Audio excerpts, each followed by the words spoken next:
They say it takes 2 days for your dog to start eating your body. It was like someone hit me in the chest with a sledgehammer. I collapsed to the floor. I must have hit my head on something because by the time I regained consciousness, my forehead was sticky with blood. My whole body felt sore. I could breathe, but only just barely.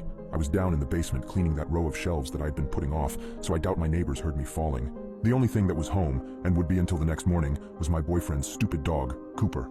Jason picked him up from the pound even though nobody else wanted him. The scrappy little thing with wiry gray fur mottled with brown patches was no purebred, that was for sure. I wasn't a dog person, but Cooper was quiet, didn't pee in the house, and Jason took care of him most of the time. I was now hating the fact that Cooper was so quiet. If he nonstop yapped, perhaps someone could have come over and helped. But no, Cooper just meandered over to my fallen body and stared at me for an unnerving amount of time. He didn't do anything. He just stood there, staring. I tried to make my mouth work, tell him to go get help, but all I could do was make this dull, gurgling sound. My tongue felt thick and unusable, and all Cooper did was stand there and stare. He finally approached me, sniffing my head and whimpering ever so quietly. His warm tongue lapped against my bleeding head, which stung at first, but it did feel better after a few licks. After he'd cleaned up the blood, he backed up, nuzzled at my neck, and whined again. I wanted to beg that dog to start howling, making a bunch of noise, and somehow alert our neighbors that I was in trouble, but I couldn't do anything. I just had this scrappy little mutt to cuddle me as I lay there. Minutes ticked by. I could see the clock on the wall moving ever so slowly. I had to wait until Jason came home, I figured. He was going to be home tomorrow morning. I could last that long, right?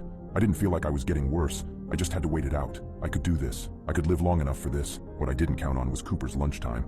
Cooper got fed 3 times a day. Jason spoiled the mutt. He got that fresh foodstuff from the pet store that cost almost as much as our groceries, but Cooper loved it. But when noon came, and I was being a terrible owner and not getting up to feed Cooper, he got impatient.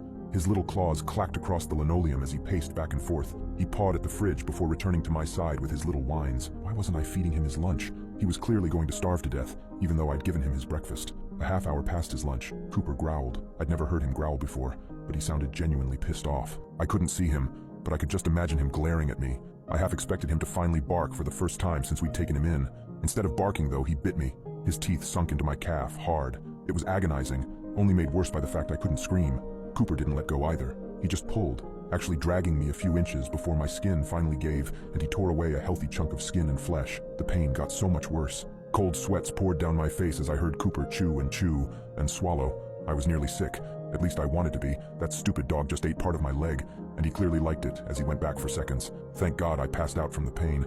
By the time he had eaten his fill and I was back to being alert, I could feel him licking the gaping wound, as if it would make it better. Or perhaps my blood was just his dessert course. I couldn't look behind me to see how bad the damage was. I just knew it hurt, but I didn't know how much worse it could possibly get. Dinner time rolled around. I spent my afternoon drifting in and out of consciousness, but when I heard Cooper growl again, my body forced me awake. I wanted to smack him. Any other day I could have drop-kicked that dog across the room, but even now I couldn't even twitch my littlest finger. I thought he'd go for my leg again. He didn't. He entered my line of sight and cold fear filled my vision. Cooper's face was covered in blood and gore from before, and now he looked downright feral as he stared at my face. I closed my eyes just as he lunged. His small teeth dug into my cheek and he didn't hesitate to rip away an entire strip of my flesh, and he went back again and again. I felt cold on my gums and teeth as there was no longer any skin to protect them there. I couldn't close my right eye because there wasn't any lid to close. Not that there was a right eye to protect after Cooper decided to bite it out. Thank God I was barely conscious the rest of the night, and that Cooper wasn't in the mood for a midnight snack. I don't know how bad my face looked when he was done, but when my boyfriend arrived home this morning, finding me still limp on the kitchen floor, his scream told me all I needed to know.